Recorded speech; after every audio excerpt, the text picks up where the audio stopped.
1434 Hijriah.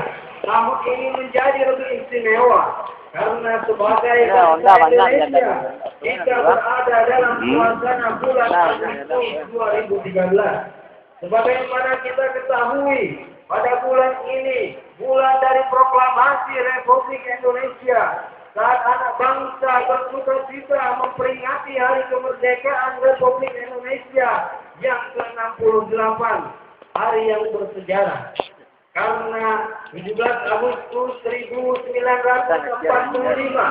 68 tahun yang lalu, bangsa ini lepas dari kekangan tirani penjajahan Jepang dan sebelumnya penjajahan Belanda lebih kurang 3,5 abad. Tentu hal ini harus kita syukuri dan jaga dengan baik. Ma'asyiral muslimin wal muslimat rahimakumullah. Perwujudan dari kemenangan yang kita capai dengan bilang gemilang pada selama bulan suci Ramadan, mengangkat diri kita masing-masing kepada tingkatan yang lebih berkualitas. Itulah konsekuensi logis dari para pemenang yang telah menerima kemerdekaan sejati kembali sebagai buah dari siam Ramadan itu sendiri. Seandainya belum demikian, berarti hanya menang dalam menahan lapar dan haus saja, dan tidak lulus dalam perjuangan serta menjadi sia-sia amalnya, dan jadilah dia orang yang merugi. Bagi orang yang sukses dan berhasil, insya Allah mereka akan mendapatkan julukan muttaqin atau orang-orang yang bertakwa, sebagaimana yang dijanjikan oleh Allah Subhanahu wa taala dalam surat Al-Baqarah ayat 183. La'allakum tattaqun. Mudah-mudahan kamu menjadi orang yang bertakwa. Ma'asyiral muslimin wal muslimat rahimakumullah. Membentuk pribadi yang bertakwa adalah sasaran ibadah siam itu sendiri dan merupakan tingkatan tertinggi dari kehidupan yang ingin dicapai oleh setiap orang muslim. Sebagaimana firman Allah Subhanahu wa taala dalam surat Al-Hujurat ayat 13, "Inna akramakum 'indallahi atqakum." Sesungguhnya orang yang paling mulia di sisi Allah adalah orang yang bertakwa. Idul Fitri adalah hari kemerdekaan diri pribadi.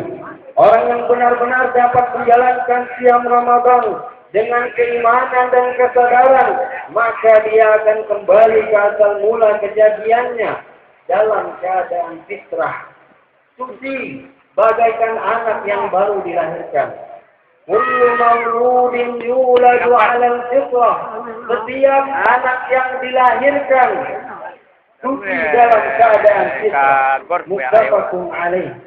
Orang yang berada dalam keadaan fitrah adalah orang yang bersih dari noda dan dosa. Kondisi ini akan mempengaruhi sikap dan perbuatannya. Manusia yang berkualitas adalah manusia yang berada dalam keadaan fitrah. Karena manusia yang berada dalam keadaan suci, bersih, mampu memfungsikan akal pikirannya untuk menjaga, mengimbangi, mengendalikan gejolak hawa nafsu, sehingga jiwanya menjadi bersih dan dapat menghindarkan diri dari segala kejahatan, keburukan, serta maksiat, dan menciptakan suasana yang damai, aman, tentram, adil dan makmur. Sebagaimana yang didambakan oleh manusia, kehidupan di dunia dituntut untuk meluruskan fitrah itu sendiri, sebagaimana yang diingatkan oleh Allah Subhanahu wa taala dalam surat Ar-Rum ayat 30. Fa'aqim wajhaka lid-din hanifa fitratallahi allati fatara an-nasa 'alayha la tabdila li khalqillah dzalika ad-dinul qayyim walakin aktsarun nasi la ya'lamun. Maka hadapkanlah wajahmu dengan lurus kepada agama Allah. Tetaplah atas fitrah Allah yang telah menciptakan manusia menurut fitrah itu sendiri. Tidak ada perubahan pada fitrah Allah. Itulah agama yang lurus.